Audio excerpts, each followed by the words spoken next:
Hey guys, and welcome to Car Guy 1999 Reviews. Today, thanks to Infinity of Nashua, we have the 2025 BMW 330i xDrive. Sorry about the wind. I'm going to get in the car in a quick second.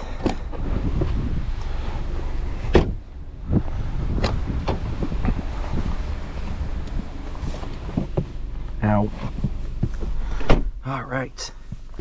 So the 330 is the entry-level trim. I think we all know that. But what does that get you? Well, it gets you 255-ish horsepower, 295 pound-feet of torque from a turbo 4-cylinder with a 48-volt mild hybrid system.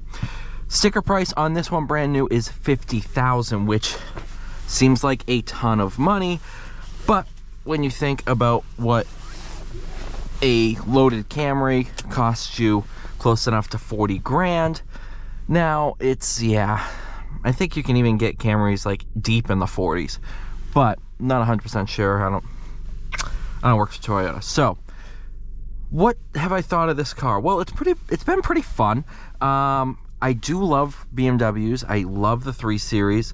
I think out of the German 3, BMWs are the best driving. One cool feature that I actually used this morning was the trip planner. So you can go through, I want to see, let's see this. Is it under climate control? Precondition, yep. Departure plan. So you can sit there and set a time that you want to leave. And you're like, okay, let's do, I have to be to work for 8, set it for 7:30 in the morning. The car will start itself about 10 minutes before, so by the time you come into it, you're set. You don't have to touch the key, you don't have to do nothing. So if you live in an apartment building or whatever and the key can't reach the car and you don't have the app or whatever, you just do this. You're like, yep, I'm leaving the house at 7:30. When I walk out to the car at 7:30, it's gonna be warm, heated seats are gonna be on, I'm gonna be ready to go. That I absolutely love. So your main screen, obviously, big difference is this, the new steering wheel. We are in sport mode. Let's do sport plus because sport plus is fun. The steering wheel, very, very odd shape, but in practice, very, very good.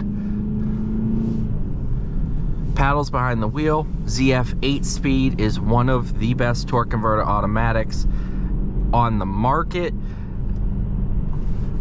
Steering feel.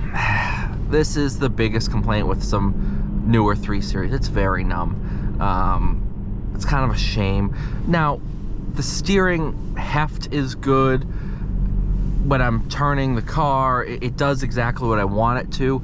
But if you're looking for some feedback, it just doesn't have what some of these older BMWs used to.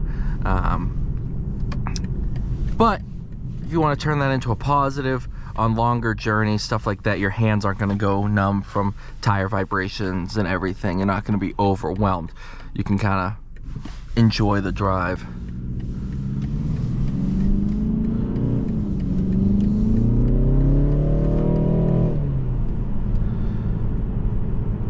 I've spent some time, a lot of performance driving in a M340, a 25 at the BMW Ultimate Driving Experience tour that they do for some locations. So I autocrossed an M340, as well as did a street drive in an M340. Obviously that car is quicker. Everything's just a little bit dialed up. But when you think about this car's 0 to 60 is 5.4 seconds.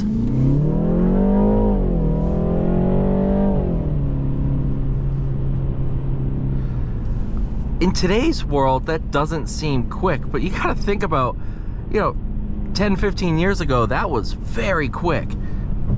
And obviously in the world of Teslas that do 0 to 60 in 2 seconds, it's not that, but this is the base model. You want quicker, get a M340, get an M3, but M340s are deep into the 70s. M3s are touching 100 grand. These lease out really well. And the used market, they're really cheap.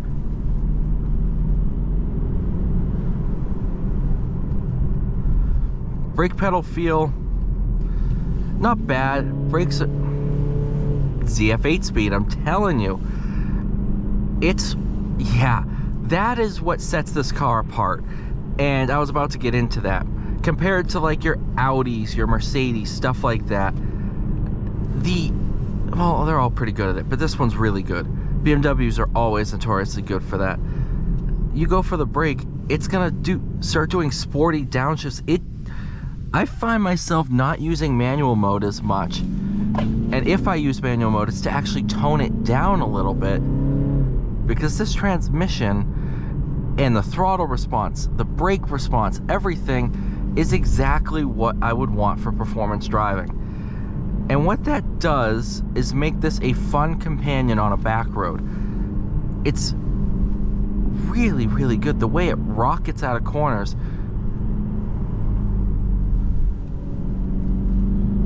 Start to squeeze power and it just rips right through.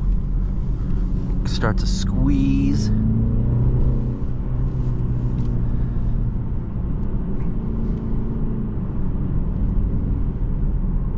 Yeah. One thing with this 4-cylinder, it gets very winded up towards red lines, so it's kind of pointless to ring it out all the time. It is fun, a lot of piped in audio, but it does sound pretty cool.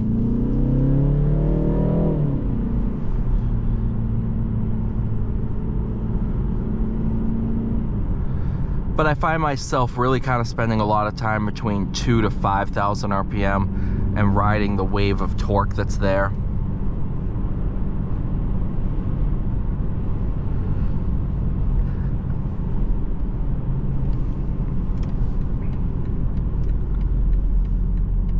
See, I'm not... What's the car doing? Oh. God, it's so perfect. It just does, for a base model, this just does what I want it to do. And it is the most rewarding thing as a driver, is when you're trying to hustle a car, or you're stuck in traffic, you need to find your way through a gap, or you're at a stop sign, you got a short little gap in traffic, you need to be able to just dart right in. I'm not saying cutting up, don't do that, that's terrible. But like if you're at a stop sign, you got a short little gap, you've been sitting there for 5 minutes because it's just been non-stop traffic, to be able to just whoop, go, and the car does it. It's to be able to sit here and have the car work with what I want it to do, kind of predict what I would want it to do, and just be a willing companion to want to drive quickly. That is what BMW is all about. And that's why I love this car. In terms of an entry-level luxury sedan, there's a very good reason why every single car is compared to the 3 Series, because this is the luxury sports sedan.